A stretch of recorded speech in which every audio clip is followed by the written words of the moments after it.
Nagdungan na og balhin ang kaparian sa Archdiocese of Cebu. Adunay naka-uyon, adunay nasagmuyo. Apan gitataw sa Arsobispo sa Sugbo nga ang tanan niyang gitudlo, mamahimong usbon sa bag-ong Arsobispo nga mopuli kaniya. Ano ang report ni Fem Dumabo? Sa naibiling mga adlaw isip Arsobispo sa Sugbo, gilibot na Arsobispo si Palma ang mga mahinungdanong landmark nga nahimong kabahin sa dugay ng kasaysayan sa Kristohanong simbahan sa Sugbo.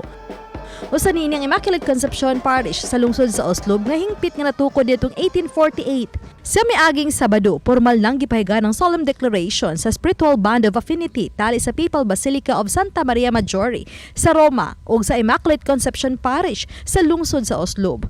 Gibasa ni Monsignor Renato Beltran, Archdiocesan Chancellor, ang deklarasyon nga gikan sa Roma.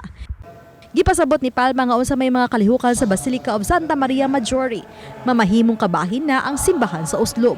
Gipahibaw ni Palma nga ang kalihukan sa simbahan sa Oslob posibleng mauna ang katapusang pagpangulo niya isip Arsobispo sa Sugbo. Ning buwan na Agusto, ipaygay ng halapad nga revamp sa mga pari, subay sa paglingkod daon niya sa bagong Arsobispo sa Sugbo sa Setyembre 30.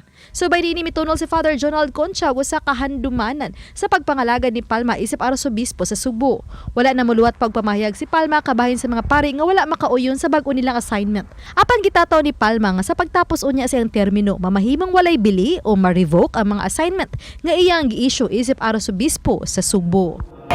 Parte man kini sa iyang role, no?